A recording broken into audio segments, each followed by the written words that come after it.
Paano nga ba i-compute ang capital gains tax at documentary stamp tax? Yan ang pag-uusapan natin sa video na ito. Hello everyone and welcome back to my channel. Sa video na ito ay pag-uusapan natin kung ano nga ba yung ONET computation sheet ng BIR. Paano rin ba natin malalaman ang zonal value ng isang property? At kung paano natin mako-compute ang capital gains tax at documentary stamp tax. Sana po makatulong ang video na ito para sa mga kababayan natin na nagnanais bumili ng property dito sa Pilipinas upang mas makapaghanda pa tayo sa mga bayarin sa pagpapalipat ng titulo ng lupa. Ang ONET computation sheet ay isang form po ito mula sa BIR at dito nakalagay yung kung magkano yung babayaran nating capital gains tax at documentary stamp tax. Yung computation po ng dalawang iyon ay nakabase din doon sa mga dokumento na isinumite natin sa kanila. BIR po ang nagko-compute ng capital gains tax at documentary stamp tax. Pero good news, pwede na rin nating malaman or ma-estimate kung magkano yung posible nating bayarang capital gains tax at documentary stamp tax para makapaghanda po tayo. Dito sa ONET computation sheet, nakalagay ang mga sumusunod. Nandito yung title number, yung tax declaration number, yung location ng property, so kung saang village at saka saang barangay. Yan, nakalagay ito dito. Yung class naman ay nakasaad doon kung commercial or residential na regular. Yung area naman, dito dinideclare kung ilang square meter yung property.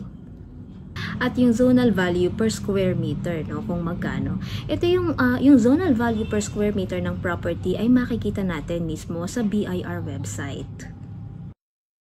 Paano nga ba natin malalaman yung zonal value ng isang property? Pwede tayong pumunta sa Google website, para i-type lang natin doon yung BIR zonal value. And then yung unang-una sa result, kailangan yung BIR website to. So, i-click lang natin yung zonal value from the BIR website. Tapos, kapag nag-load na yung BIR website, dun sa left side ng website, makikita natin yung mga region. So, hanapin natin kung nasa ang region yung property na gusto nating bilhin. Pag naklik natin yon, on the right side naman, makikita natin yung mga RDO number. So, yun lang. I-click natin yung Excel file sa ibaba nun. Actually, zip file yon. So, mas mabuti sana kung i-open natin to dun sa laptop or desktop computer para mas madali yung proseso. Yan. Tapos, i-unzip lang natin yung file para ma-extract natin yung mismong Excel file. And then, pag na-open na natin yung Excel file, yung front page mismo ng file na yon ay may guide doon kung saang sheet number natin makikita yung zonal value according to location. So, ayan, click lang natin yon, hanapin natin yung location ng property natin, and then hanapin natin yung sheet number sa baba.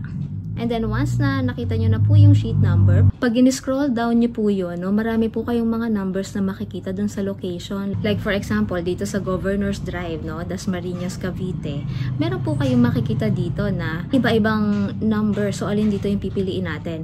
Actually, mag-focus lang tayo sa dalawa. Meron tayong tinatawag na CR, that means commercial regular, and then yung RR naman is residential regular. So, kayo na po yung bahala kung commercial ba yung na-purchase nyo or residential lot. And then, yung pong katapat nun mismo, yun yung kanyang zonal value per square meter. Yan. So, yun po yung gagamitin natin para sa computation ng zonal value. Ngayon naman na nakuha na natin yung zonal value per square meter ng property from the BIR website, paano natin makukuha na yung zonal value? So, ang gagawin lang natin doon is i-multiply natin yung area, times the zonal value per square meter. Yun po yung ilalagay natin sa zonal value. And then, yung fair market value naman po ay makikita natin yon dun sa tax declaration ng property. Yun po yung assessed value na ginawa ng local government nung chinek nila yung property natin. So, kokopyahin lamang po natin yon at yun yung ilalagay natin dito. Kung napanood niyo po yung video na ginawa ko tungkol sa kung magkano yung gastos sa pagpapalipat ng titulo ng lupa, maririnig niyo po na ginamit ko po doon yung term na market value, para sa presyo na nagkasundoan ng buyer at seller. Ang term na market value po na yun ay yung tinatawag nating true market value. no? So kung magkano yung presyo na napagkasundoan ng buyer at seller. No, dalawa kasi yun eh.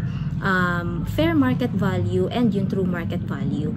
Yung fair market value, yun po yung presyo according dun sa na-assess ng local government sa ating property. Yan. At yun po ay nakalagay sa tax declaration. Next naman po ay yung selling price. Ito yung kung magkano binenta, no, nung seller yung property sa buyer. Ito yung kung magkano yung nakalagay dun sa deed of absolute sale. Yun lamang po ang ilalagay natin dyan. Ang tax base naman po ay nakabase sa tatlo, no? Sa tatlong nabanggit natin kanina. Sa zonal value, sa fair market value, at saka sa selling price, whichever is higher. So in our case, sa example natin, zonal value ang pinakamataas, kaya ito yung gagamitin nating tax base. Ito yung gagamiting amount para makompute ang capital gains tax and documentary stamp tax. So, para makompute natin ang capital gains tax, kukunin lang natin yung tax base multiplied by 6%. No? 6% talaga ang capital gains tax. So, 1.5 million times 6% is equal to 90,000 pesos. Ito yung capital gains tax na kailangan mabayaran natin sa BIR within 30 days after manotarize ang ating deed of absolute sale. Para naman sa documentary stamp tax, gagamitin ulit natin yung tax base, no, na 1.5 million times 1.5%, no? 1.5% po ang documentary stamp tax. So ang makukuha nating amount dito ay 22,500 pesos. Ito po ang documentary stamp tax na kailangan mabayaran natin sa BIR bago ang 5th day of the month. So, ang total na dapat mabayaran sa BIR para sa capital gains tax and documentary stamp tax ay 112,500 pesos. Yan po ang computation na ipapakita sa atin ng BIR at tatanungin nila tayo kung kaya na ba natin bayaran ng sabay, no, yung capital gains tax and documentary stamp tax. Pwede naman po silang bayaran ng hiwalay, no? Basta take note lamang po yung due date. Pero based po sa aking experience, mas maganda po talaga na magkasabay na silang bayaran, no? Kasi halimbawa kung tayo yung mag-aasikaso ng pagpapalipat ng titulo ng lupa, marami pa po tayong gagawin, no? Marami pa tayong aasikasuhin. So may times na nakakalimutan yung mga due date, no? So yun lamang pong aking suggestion, kung kaya ng sabay ay bayaran na lamang po sila ng sabay. Ang capital gains tax at documentary stamp tax po ay once lamang natin babayaran para sa transfer ng title. Hindi po ito katulad ng amilyar na binabayaran ng property owner sa local government taon-taon. Ayan, sana po nakatulong ang video na ito para in a way maintindihan natin kung paano nga ba kino-compute yung capital gains tax and documentary stamp tax. Thank you for watching and God bless everyone. Bye!